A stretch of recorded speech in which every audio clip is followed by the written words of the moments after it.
Thanks so much. Okay, so to make a few introductions, my name is Tioni Marie Jones. I'm a Portfolio Solutions Officer with OISE Continuing and Professional Learning, and it's my pleasure to welcome you all today here with us, along with our speaker, Jodi Gorham, who is, among other things, a facilitator within our grief education program. Before formally beginning, I do want to offer a land acknowledgement as a time for brief reflection to recognize and offer respect to Indigenous lands, treaties, and peoples.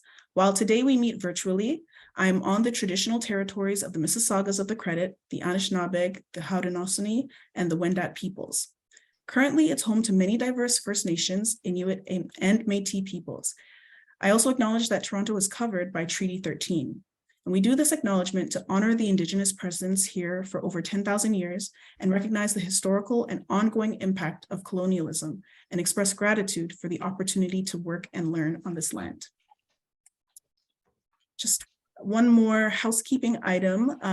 First, of course, we encourage your participation. So throughout the session, we'll take a short poll, invite you to raise your hand in reaction, and of course, communicate through the chat.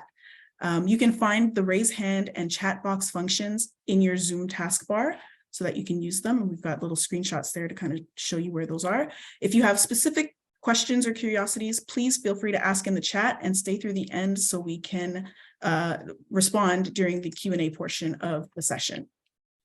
All right, so without any further ado, it's my pleasure to welcome today's speaker, Jodi Gorham, who, as I mentioned, she's a child and youth counselor, registered social worker, facilitator within our grief ed program, and managing director of JAG Village.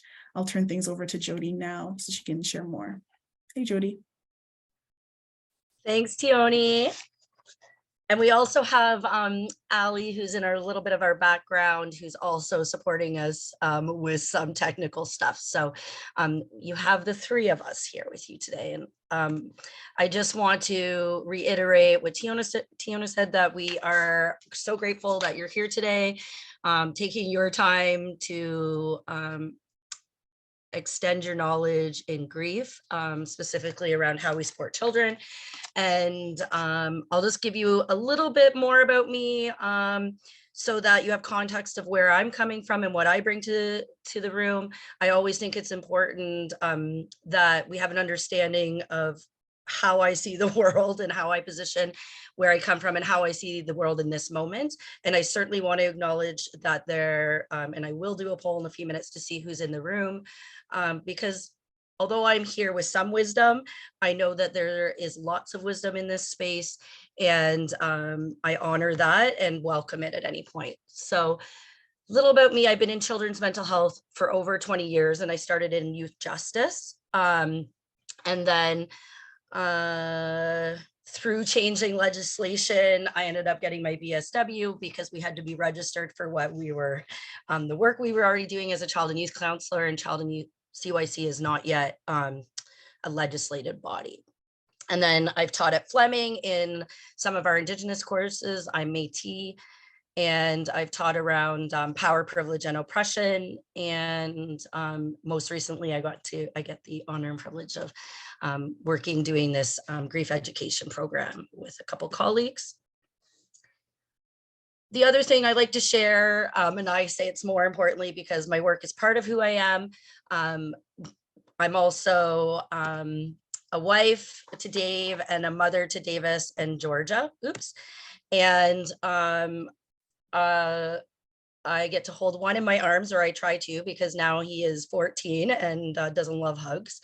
And my daughter, Georgia, who would be 16 now, unexpectedly died when she was 11. So in January, it'll be 5 years living with her only in my heart. So I bring the knowledge of what I've learned through school, through the families I work with, the experiences that I've had, and also I live with grief every single day. So I bring that into the room with me.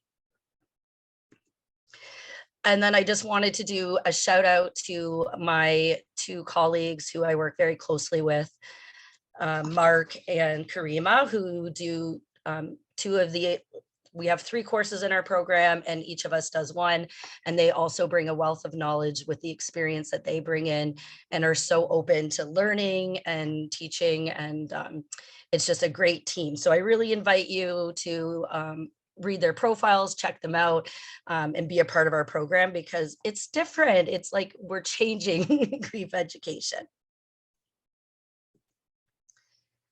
So this is where I was talking about, I would love to have an idea of who I have in the room, what your reasons for being here are. So we're going to do a little poll. Oops, got to go back. Okay. This is where I need a little bit of your help, I think, Tioni, to do the poll.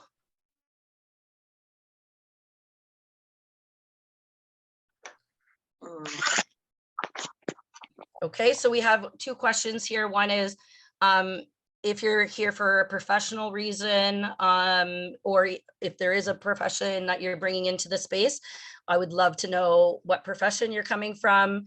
And then also the second question is just around sort of other reasons you might be here. So are you here for professional? Do you interact with grieving people within your personal lives? Are you somebody who identifies as grieving?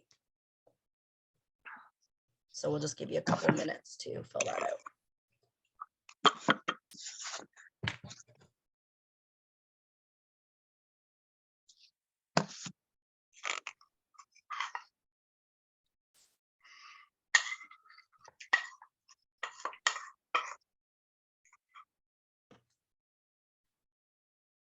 Okay. So I'm assuming I have to end it for other people to see the results.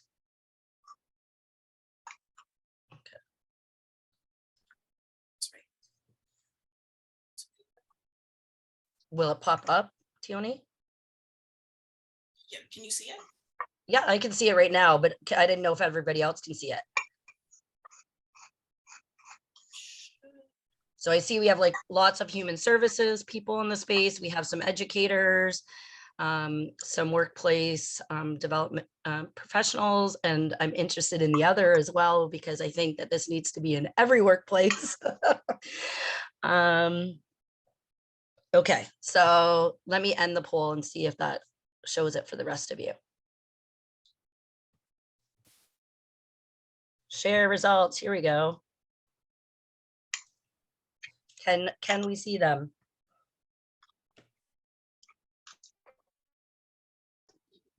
I'm not seeing them, but that's okay. We have a sense of who's in the room. So that's important to, oh, Ali can see them. Maybe it's just the host, as host, maybe we can't, one of us can't. Okay, thank you. Thank you for letting us know. I feel like even though we've been in the Zoom world and online world for a couple of years, we still have to ask the questions. Can you see this? So it looks like we have a lot of human services people, over half, and then we have some education and working development professionals, and then we have sort of somewhat of a fair split of people who either interact personally or professionally with grieving people, and we have others similar to me who would identify as grieving. So I really appreciate the open and honesty there. It helps too when I'm giving examples, when I know who I'm speaking to, because I can tailor it to why we're all here in this space. So I want to invite everybody to learn to be comfortable in the uncomfortable. My biggest reason for doing this is that's one of the things we learn in grief, is that we have to sometimes tolerate things that are very intolerable. And when we ask people to open up or speak about their people or their grief or their feelings or any of those things, we're asking them to be vulnerable. And so in turn, we also need to be vulnerable. And that's often where the magic happens.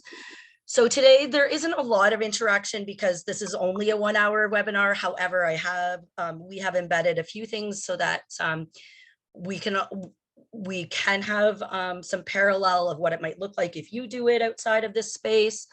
And again, so that you're contributing to the space as well. However, if you are a part of this, what I invite people to be is to be accepting of any sort of contrasting views. I bring one view to this space, and you take what fits with you, let it bounce off you, and you turn it into who you are authentically. And I want to allow for contrasting views to come out.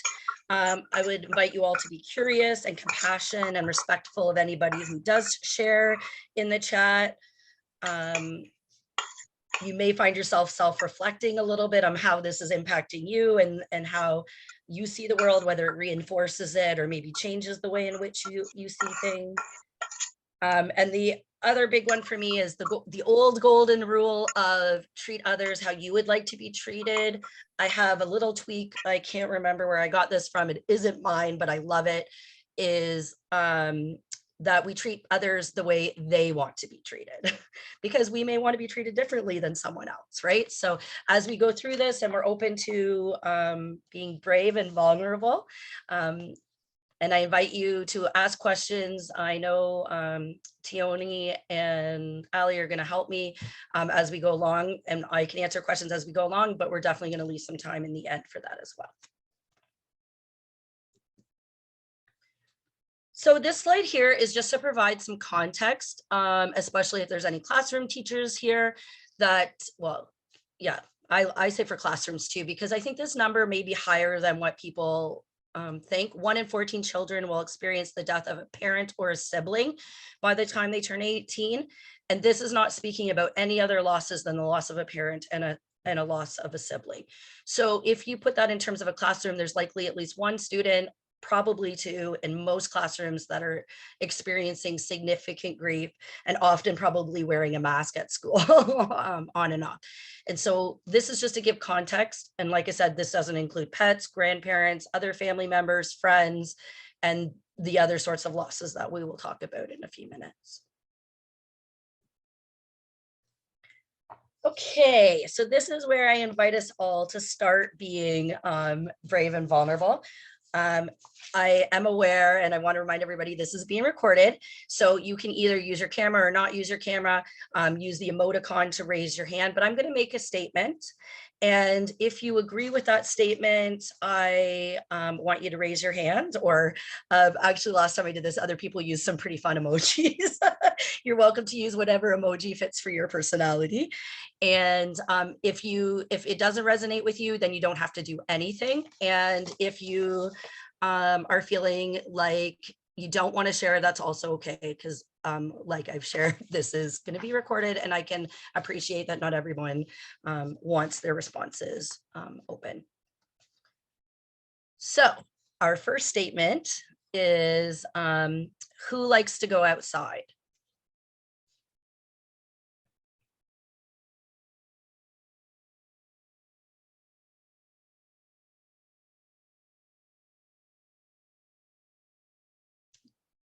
So that, okay, we're getting a few more there.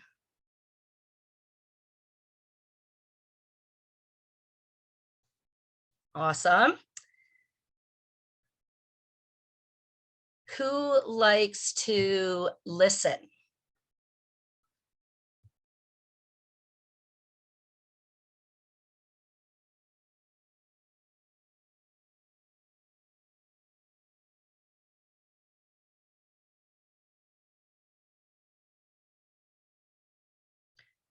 Who likes to tell jokes?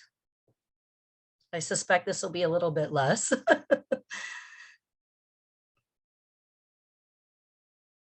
Love the different emojis. I can be funny, but I don't necessarily think that I tell jokes well. Who here is a good friend?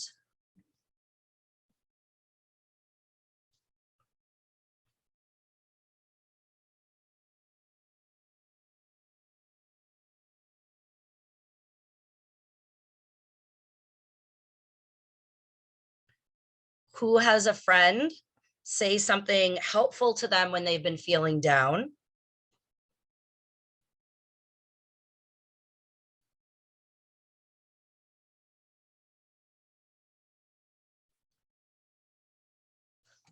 Yeah, 2 hands. See, and when I'm using my real hands, I can't do all of these other emojis. Who likes to play sports?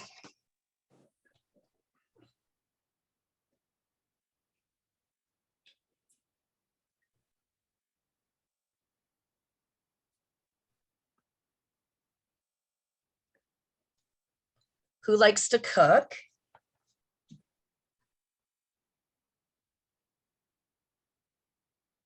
Ooh, lots of people who like to cook. Who has had someone say or do something that wasn't helpful when you were feeling down?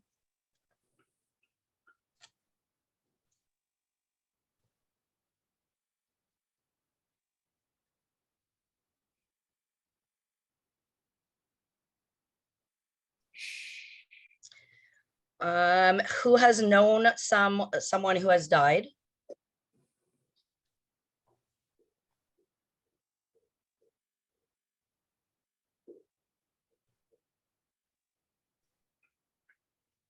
Many of us. And who has had somebody that you consider that you would call close to you die?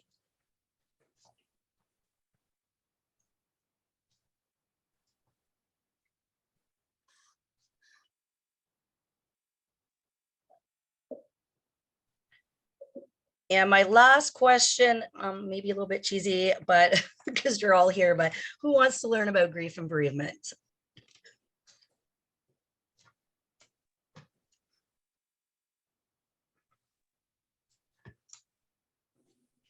So I start with this activity. I know it might feel silly to some of us, but I start with this activity for two reasons.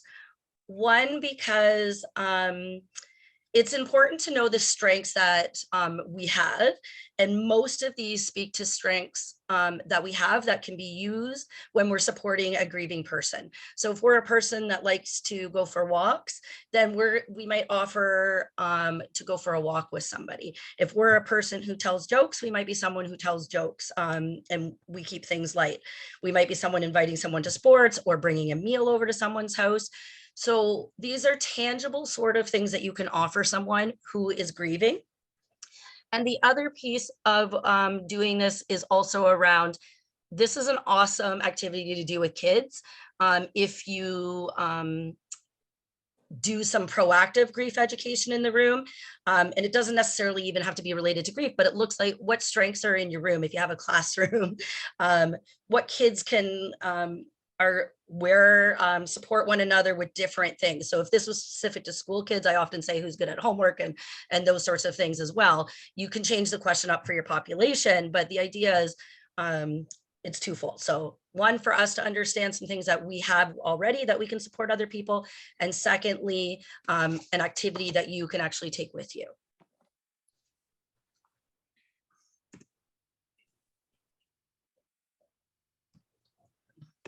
Oops. So we're going to get started to make sure we have a shared understanding of some grief and bereavement definitions based on my understandings and similar to my colleagues and what we teach. Is grief is the normal and natural reaction or response to loss or a change in itself. So grief is not pathological condition, even though some people in this space may argue with me, because it isn't in our DSM, which is the, for people who are unaware of DSM, it is the book in which our mental health diagnoses come from. Nor is this a personality disorder. Grief is all the feelings that we carry inside of us. And before we sort of move on, I'm wondering if we can use the chat and talk about, we are going to focus quite a bit today on death loss, but what other losses can there be when we speak about grief? So if you can just use the chat to throw in your ideas of what other loss. Divorce, absolutely. And yes, the slides will be available after. We'll be sending them out. Moving away.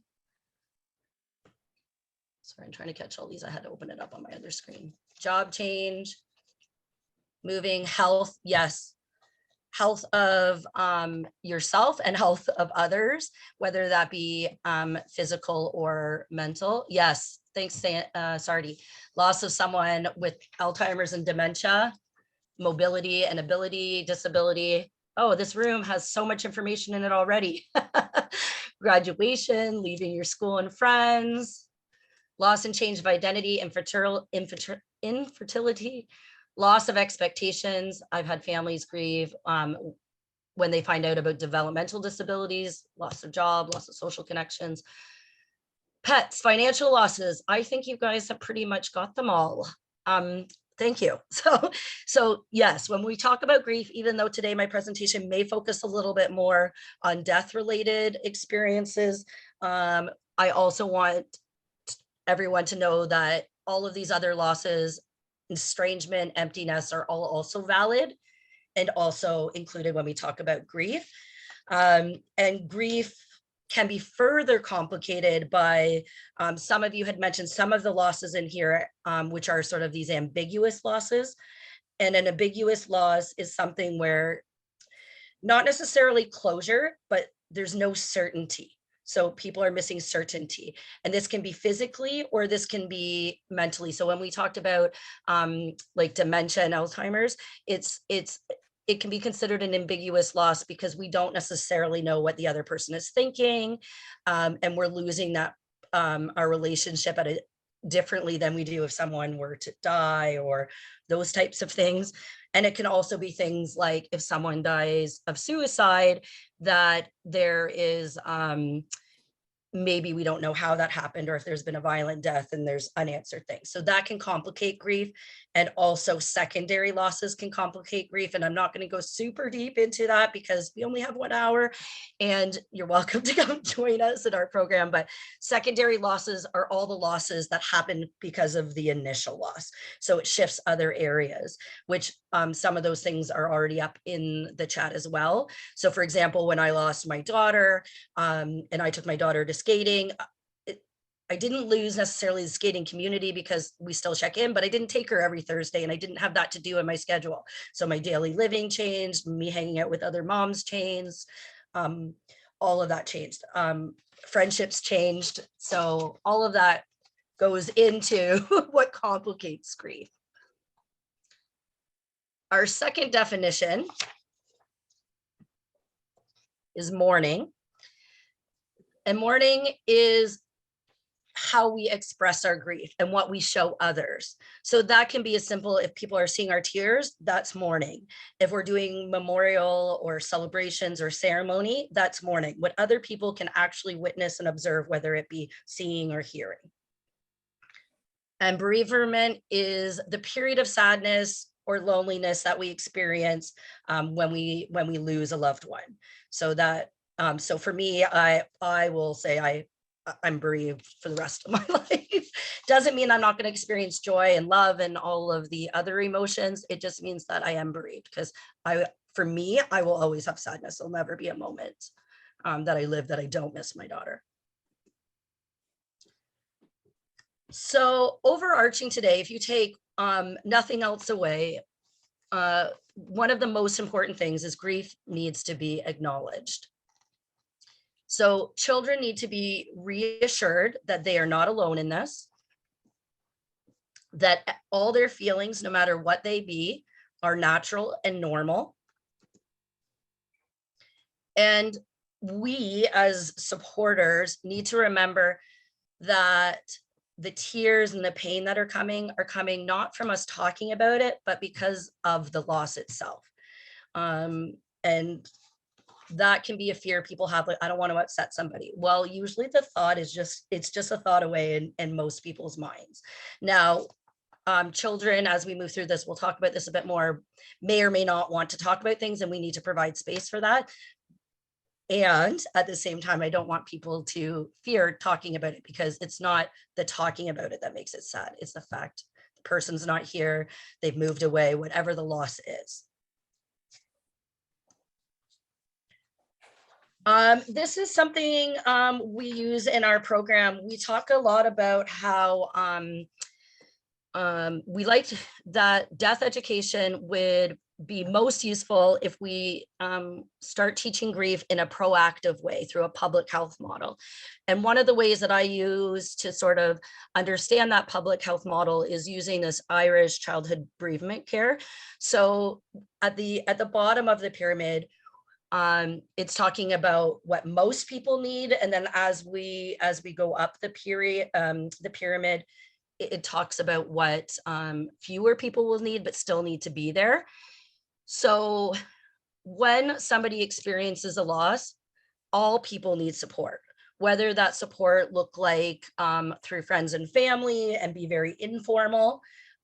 All people need to have safe spaces to be in and be able to acknowledge the loss. And so at that first level, we're talking about loss as this can be with family and communities that have some understanding, and the person is sort of feeling it's helpful. We're using maybe internet, those kind of things to help support our knowledge and supporting our people. And then as we move to the next level, we're sort of maybe in branching on bringing other people who have similar experiences. But the idea is we want to start normalizing what the person's going through. That grief is not, even though it's a unique experience for all of us, it's not bad. And so we want to normalize it. And this is where we might start using other bereaved people, specialized services of people who understand grief, a lot of peer sort of work. And then as people start needing additional needs, because maybe those coping strategies that we would normally sort of have, or our friends or those communities have, aren't feeling like enough, then we might want to go to professional counseling. And then at the very top is sort of mental health, psychotherapy, potentially where medication may need to be a role. But there's some complex needs. So their grief might have been complicated by a couple of the things we've discussed already. It could be complicated by the communities in which they live in. There's so many things that impact.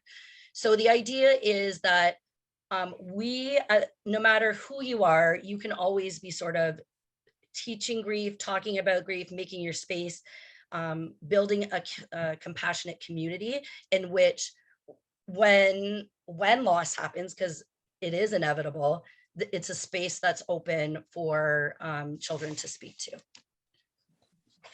Is this making sense?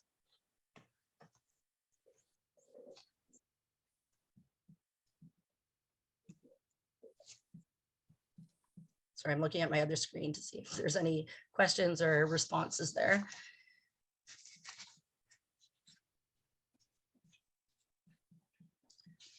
Okay, so this slide, what I have, so those of you in public health or in human services might have an understanding, some of the other people in the room too. ACEs are what we call adverse childhood effects. And these are things that can happen in a child's life that sort of can predict certain behaviors as adults. So things that are currently measured in an ACE are things like abuse, physical, sexual, psychological, and neglect, often household dysfunction. So whether there's been substance use, mental illness, domestic violence, or criminal behavior. And as you can see, when people, so if a child experienced no ACEs, then this is like the first column is the likelihood of what might happen. If they've experienced 1 to 3 ACEs, so they can check off that they've experienced some of those, you can see that the numbers get higher for some more high risk behaviors. And then going across, the more ACEs they have, the more high risk they are for certain behaviors. And one of the things to date that haven't been included in ACEs is grief. So that is not captured. So, and when we were talking about it earlier, where 1 in 14 children are experiencing that, we're not looking at how that's impacting, and we're advocating that that sort of needs to change. Well, it doesn't sort of need to change, it does need to change. Yes, it should. I think that you're absolutely right. It could be a screening tool that we use when people come in, because it's not something often we offer up unless we actually, it's not because we're being asked so many questions, right? So absolutely. And that's where we talk about it on that huge, like sort of in a public health model, we're looking at things from policy and procedure, not just supporting people in the moment. We're actually looking at supporting people, you know, by having policies that allow people to have time off work when they've lost somebody. How do we catch kids up at school when they're away for losses, and how can we be well? And we learned very quickly that we can pivot when an entire country has to pivot with a pandemic and there were so many losses, but how can we do that on a regular basis? So now we're going to sort of move in again to a interactive activity, and this is just so that we can create a list of all the different sort of reactions that we might see from a child in terms of their grief experience. And what we'll do is we're going to do it in the chat again. So I'm going to ask for some experiences, and certainly we're going to go through 5 different categories. There's 4 here, but we're also going to add behavioral on as well. Some will overlap. That's okay. We're just trying to get as many as we can. And then when we share the presentation with you later, that you'll be able to have a list of the responses, so that if you're wanting to use this moving forward, you have it. So the first one we're going to do is emotional. And if you could just use the chat, what are some experiences or feelings that you might witness if someone is experiencing grief?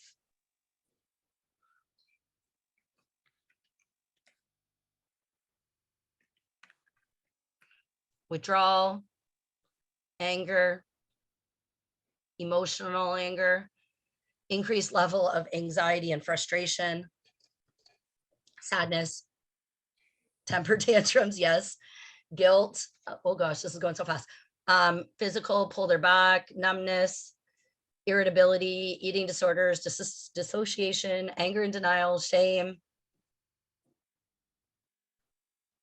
loneliness, bargaining, guilt, yes, regression, oversleeping, lack of sleep. You guys are brilliant. Pretty much getting all of the things on my list here. So yeah, you know,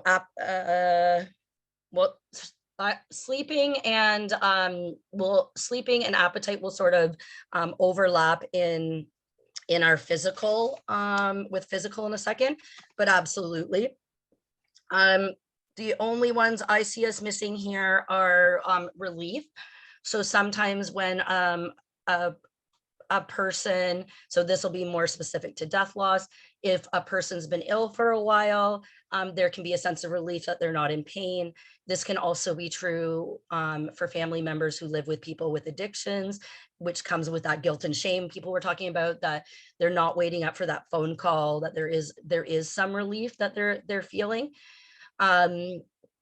When we discuss relief with children or adults, we don't want to make the assumption that there's relief, you know, in terms of, oh, they're in a better place. It's more about asking and checking in with them about, you know, it's common. We hear other people feeling, it's not uncommon for us to hear people feel this way. Do you feel this way? And then that way we're acknowledging it, right? And the other one is for children, happiness, right? Not necessarily happiness about the grief experience itself, but happiness sharing memories, happiness because they're living in the moment and doing their thing. But happiness can be very present, and it doesn't mean that they're not grieving. Okay, physical.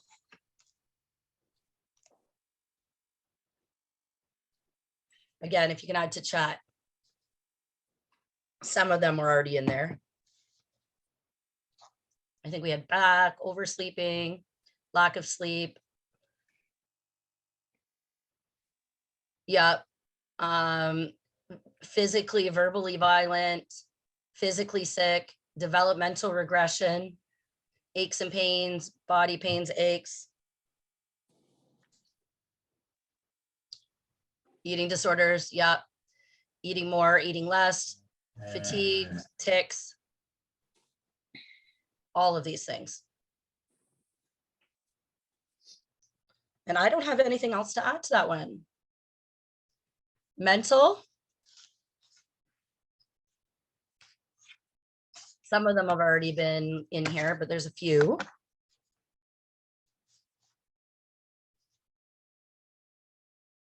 I'm not sure what ANTS is. I'm not sure if that's an acronym. Difficult, or do you mean like, yeah, maybe just explain it. I don't want to make assumptions. Difficulties concentrating, anxiety, confusion, IBS, automatic negative thoughts. Yeah. Perfect. Memory issues. Even now, right after, when I was still teaching, I could not get words that I needed. It's gotten better for me, but sometimes I'll be sitting here going, what's that word I need? What's that word I need? And it can be embarrassing if you're in a role or kids are having to do presentations in school and they're not being able to remember things or not being able to focus on the work. Yeah, absolutely. There's fear about worrying about something bad happening to the other parent if they've lost a caregiver, avert clinginess, fear of abandonment, transferring of emotions to others and objects. Absolutely. Again, yeah. Spiritual.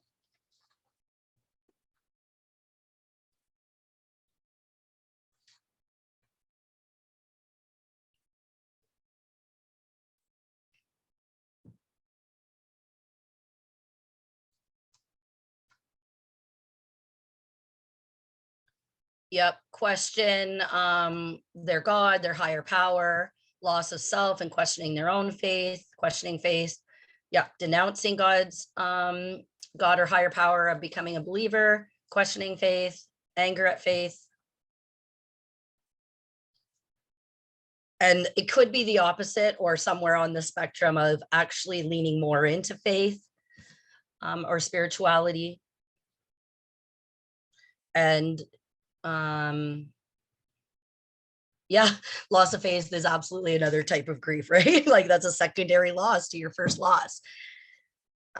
And your whole world belief systems, right? So like if we believed in karma, or we believe what you put out in the world, you get back, it's pretty hard to understand that if you've lost a parent. Like, what did I do to lose this parent? Or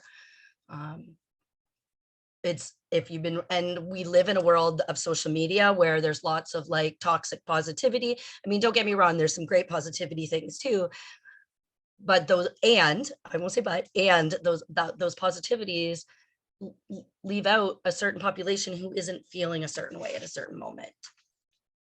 Yeah, feel like they're being punished. And our last one is behavioral. We've captured quite a bit on behavioral with the other ones. However,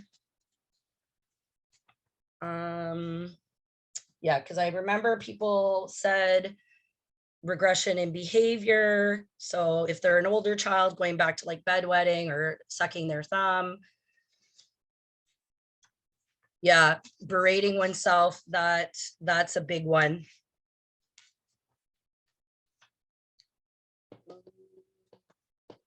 And irritability. Okay. Isolation, we saw all that. So this is just to really take a holistic approach of really seeing how grief really impacts all parts of our being. And outside of this, substance use, thank you. We can also discuss how it impacts the community on a larger level. So it's not just us, but it impacts the people around us, which again, then complicates children's grief. So again, to have a shared understanding of key principles of how we're going to share children's grief, we're going to do our best to be honest and age appropriate. using simple and correct language, foster an environment that children feel safe to ask questions. We are going to be prepared to sit with difficult emotions and not trying to fix or distract the child or youth. You'll notice when kids are sad, we want to make them feel happy right away. And sometimes we actually just need to allow for that feeling to be present and give space for that. We want to be prepared to wonder with them. So if we don't have all the answers, which we don't, we wonder, I wonder what they would look like. I wonder what it would be like if they were still here. I wonder what happens to a body after it dies. What do you think happens?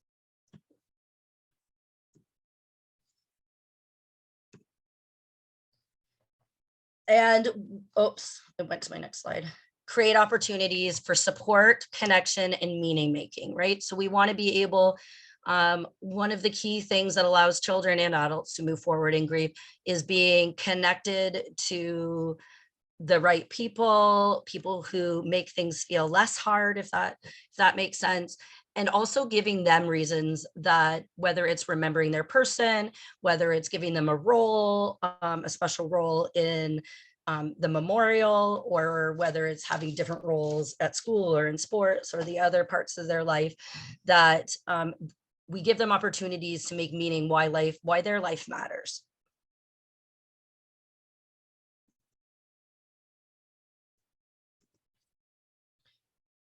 So when we're offering support, we're going to discuss and encourage and model all emotions. So it's okay if, when you're talking about something that it makes you sad, you can even have tears if that's who you are and you're being authentic to yourself. It's just important that we share with the child that these tears are not that they're making you sad. It's their life experiences are sad, and it's okay. So that's how we might model it. I do suggest that we don't cry harder than than the child is crying, but absolutely, you can feel what they feel. I often even, have my hand on my heart when I'm hearing the stories, because, it is hard, and we want to ground their stories. We want to stay away from platitudes. So everything happens for a reason. Time heals all wounds. Your loved one is a better place. Look for the positives. Your loved one would have wanted you that way. They're well intended, but not often well perceived or taken in, right? Because as Megan Devine says, she's one of the resources that I use and I often definitely promote, is there's a second half to that sentence that isn't always said. Everything happens for a reason, so get over this. Your loved one is in a better place, so stop being so sad. It might not be those exact words, but there's what happens with those sayings is we want to make people feel better, and grief is not fixed. Grief is carried. I see some comments here. I totally agree. This will help to validate and normalize their feelings. Yeah. And Sardi, I'm going to be a little tough on and invite you to that time heals all wounds, or time wounds all heals, may or may not be perceived by people well, because if you were talking to me,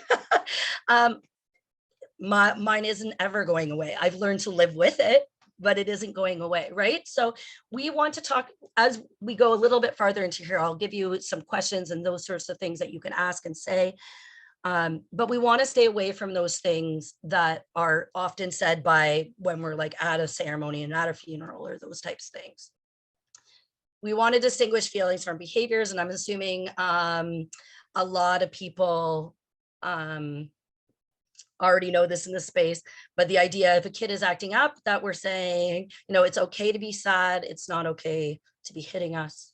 It's okay to be angry that mom's not here. What do you need, right? Like we can't have you jumping up in the middle of class, or whatever it happens to be.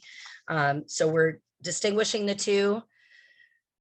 And I alluded to this earlier, that other children, need the opportunity to talk, but we don't want to force them to talk. So that it's a space that they can talk about it, but they don't need to. And all kids are different. I've had kids that don't want people to know, and I have other kids who share their stories openly. We want to create opportunities for special activities and rituals, which is why my little picture is there. With my private community building stuff that we do, we make buttons of people who have been lost, so that they can carry them with them on some way.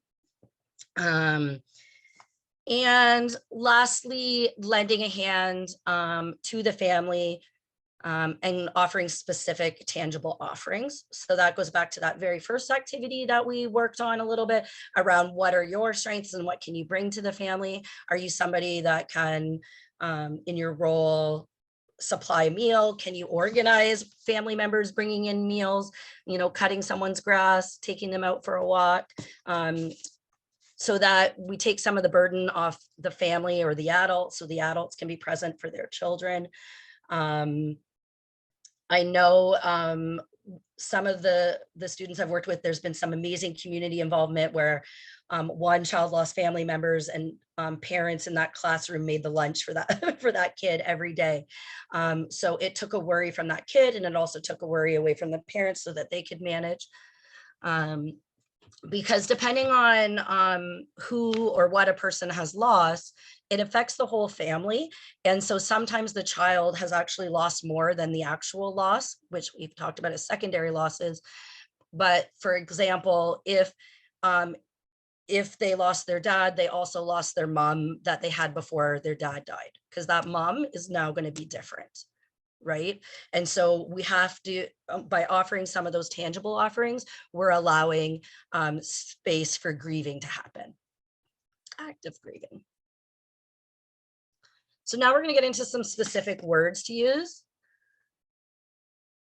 Oh my gosh, I'm looking at the time. We're flying through here. Okay. So let's go through this. We are going to do our best to use the words death, dying, and died when possible. With the exception if you're working with a child who in their culture uses transitioned and are aware of transition, because depending on the age of the child we're working with, depends on their concrete thinking. And if we say, well, that'll be on our next in 2 slides. If we say things like sleeping or sick, children will potentially grow anxiety around whether it's happening to them. So I'm going to switch the order of these slides next time, but right now this goes into our 6 C's. So some of the ways in which we manage children's grief is we need to make sure children know what it's called, whatever that loss is, how it happens. So if it's an illness, what the specific illness is, that they did not cause the illness or death. And working with so many children can have millions of reasons why they contributed to the illness or death. Maybe I shouldn't have given them that lollipop. Maybe if I had to listen to them last night, if I didn't go to hockey, there's so many reasons kids come up with. So there's nothing they could have done to cause or prevent the death or illness. Number 3 is a little bit more if we're talking about end of life care, and that's that they can't catch this illness. It's safe to be with their person. It's safe to be away from their person. Like, they're allowed to make choices as to what they want to do, but they're not going to get the illness that their parent has, if that's the case with the illness, which at that point it likely will be with like cancer or life-limiting illnesses.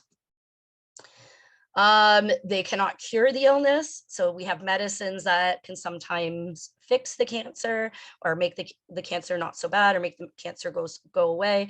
And sometimes the medicines don't work, and there's nothing that you can particularly do to cure this for your parent or person. I'm using parent, sorry, I'm trying to move us along quicker so there's time for some questions.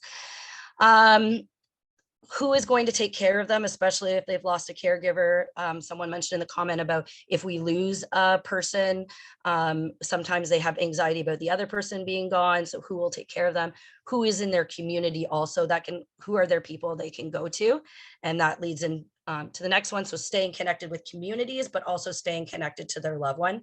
So our people's bodies die, but our love doesn't. And so how can we continue that love?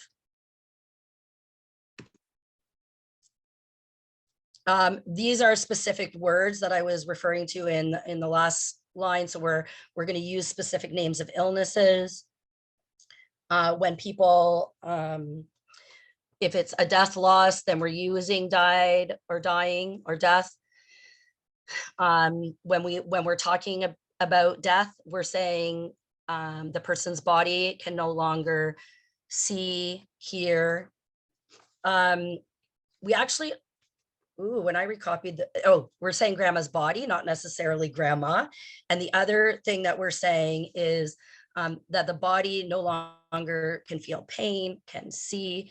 Now we need to be careful with see and hear, because some people believe that we can still talk to our people, we can still have experiences with our people, but the body does not feel pain is important, and the body will not wake up. And then most people here probably know we don't use the terminology of committed suicide. We either say died by suicide or completed suicide. And when we're explaining that to a child, we're saying caused his or her or their own body to die.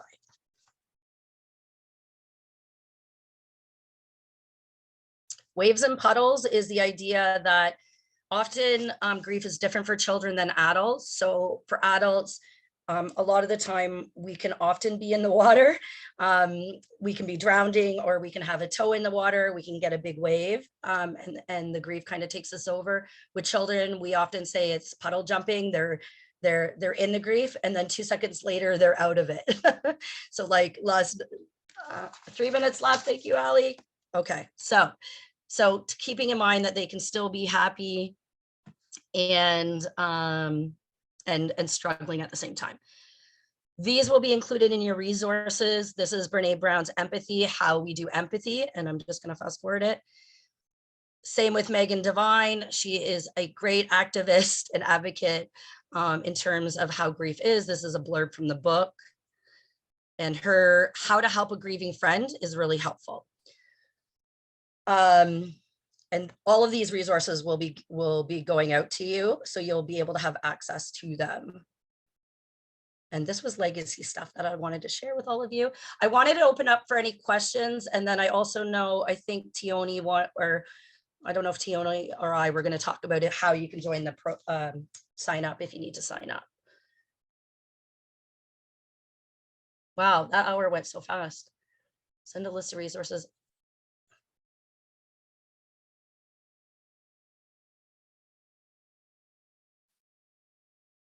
You're welcome. Oh, I recognize some names here. I love it. Thanks for your support.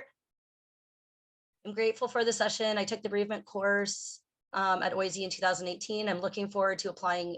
Nice. You're very welcome. I so wish that we could we had more time together. To try and fit everything down into like 1 hour is so hard when you're so passionate. How young can you start the conversation about grief? Yeah, you can start with toddlers if you're young enough to love. If you're old enough to love, you're old enough to grieve. And then years ago, I took death and dying course at McMaster's, and this has complemented. Oh, great. And I know we've shifted our views, because I actually didn't even bring up today around how most of us don't teach around the 5 stages of grief, that is not how we those of us in the grief field that directly do a lot of grief work, it was never meant to be about grief. It was meant to be about dying. And that's a model that can be helpful for some, but we've definitely moved away from that model. And how do we support people? Oh, I just have so many things to say. that grief isn't linear, that our grief actually never gets smaller. The grief stays the same, and we learn to live around it. And our space around us gets bigger versus the grief getting smaller. So thank you all for attending. I'll hang out for a couple questions. If there's any questions I can do, please stay involved with OISE. There may be some other webinars coming out from my colleagues. Join our death education to try and shift culture with us. We invite you all to do that. And thank you for coming and being a part of this with me today. And please pay it forward.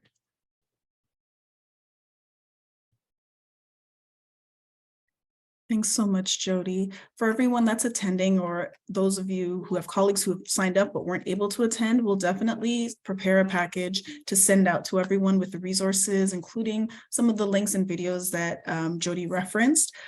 So look out for that in the next week or so, as well as the recording of the video, of course. Okay, take good care, everyone. Have a great afternoon. And Celeste, in some of our resources, there's some really good activities. If you go on the Children and Youth Grief Network, that I'm a part of the Children and Youth Grief Network, and together there's been so much compiled there. And so there's tip sheets, there's videos you can watch. There's Dr. J's has a legacy YouTube channel that has specific grief activities. Sesame Street for the younger kids has great stuff. So if you utilize some of those resources, I would say kids, if Grief Network, Children and Youth Grief Network is one of your first ones. And that's going to be shifting into the Children Grief Alliance of Canada Grief Alliance. But it'll all be, that's where you can find some really good nuggets. So thank you.